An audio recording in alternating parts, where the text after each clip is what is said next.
Hello everyone, my name is Spencer and I'm here to teach you English. Today I'm going to be teaching you some business English expressions. And these expressions are super useful for conference calls.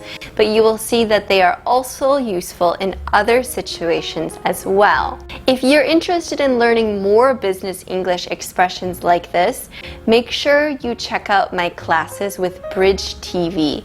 You can visit bridgetelevisionkorea.com to find out more information. I'll put the links down below. Make sure you watch to the end, like, subscribe, turn on notifications, and let's get down to business.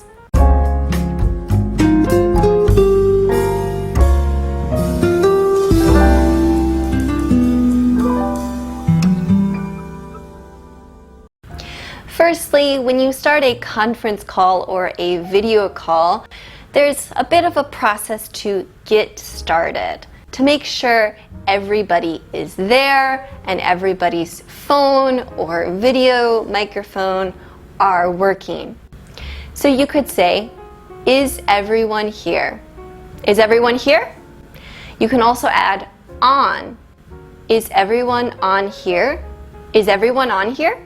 Adding this on is especially common when you're using a computer to have a video call rather than a traditional phone call. The next expression is, are we all here? Are we all here? Now, you can use this in conference calls and video calls, but you could use this in person in meetings as well. Let's take a look. Are we all here? Yes, yeah, Are we all here? yes, yeah, So you can see in the video, she is using this expression in person. When you're testing your microphone and making sure that it's working, you might say, can you all hear me? Can you all hear me? This of course works for video conference calls as well as calls on the phone. Let's take a look. Can you hear me? Can you hear me? And the last expression I want to introduce to get your conference call started is, shall we get started? Shall we get started? So this is after you check that everybody is there, everybody's cameras and or microphones are working. This is the last question you ask before you begin the meeting. Now, when you're ready to start the conference call for real, you will introduce the agenda. The agenda is the plan for that meeting.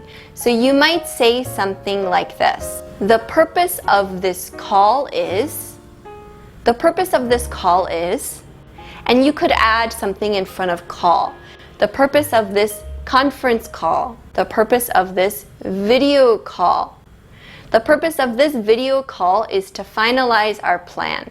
So that's the main goal, the main item on the agenda. That brings me to the next expression.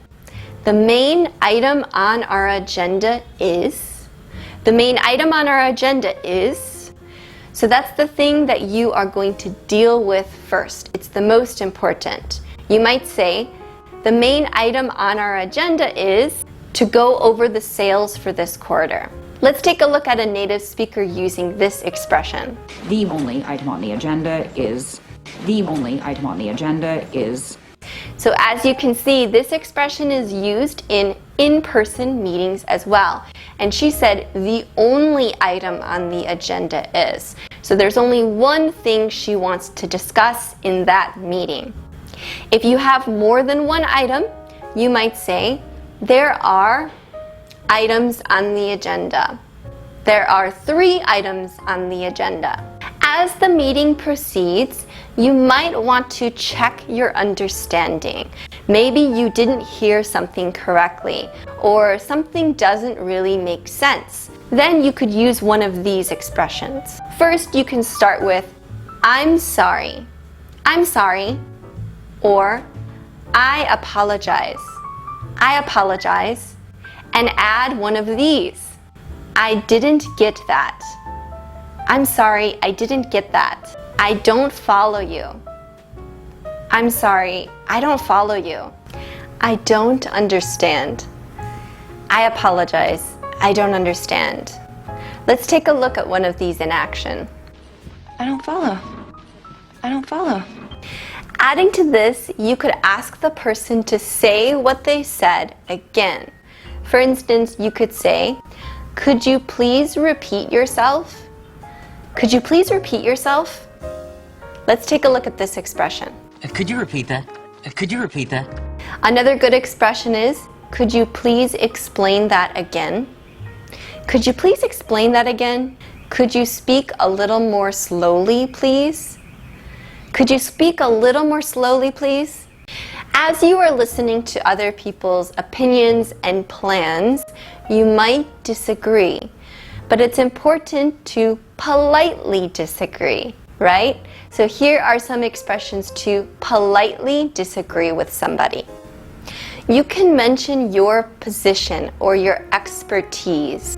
So, as I have a couple suggestions. So this means you are bringing your knowledge and expertise to make these suggestions. So it makes your opinion a little more credible and trustworthy. As a marketing manager, I have a couple suggestions. Here's an expression you'll hear in meetings, but you'll also hear it in court. I'd like to raise an objection. I'd like to raise an objection. Let's take a look at this. If you raise an objection, So you can see it's used a lot in meetings with law involved. So it is very formal and very serious. So I only recommend using this if you're in that kind of setting because it's so serious. A more casual and common way to disagree with somebody would be to show your understanding first and then say what part you disagree with. So, I understand your point, however. I understand your point, however, it's not in our budget. And a super polite way to disagree and also to interrupt is by asking, could I share my opinion? Could I share my opinion? Could I share my thoughts? Could I share my thoughts? After you've gone through all the items on the agenda and you're ready to end the conference call, you want to wrap it up, right? Wrap up means to end the meeting. So here are some expressions to do that. That's it for today. That's it for today. Let's take a look at this one. That's it for today. That's it for today. So you can see this isn't just applicable to conference calls. You could use this expression at the end of the day when you're going home or at the end of an in-person meeting. That's it for today. It's also a good idea to check if anybody has any final questions or comments. Are there any final thoughts? Are there any final thoughts? Or you could say, does anyone have any questions? Does anyone have any questions? And finally, to wrap it up, it's good to thank everyone for attending the meeting, even if it was mandatory. Thank you for taking the time to join this call. Thank you for taking the time to join this call. That's the end of the video. I hope these business English expressions will be helpful for you in your conference calls, video calls, and meetings as well.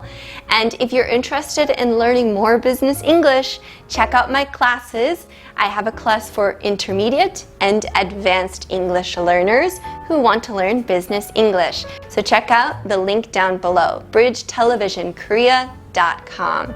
Thank you so much for watching to the end. Make sure you like, subscribe, and turn on notifications, and I'll see you in the next video. Bye.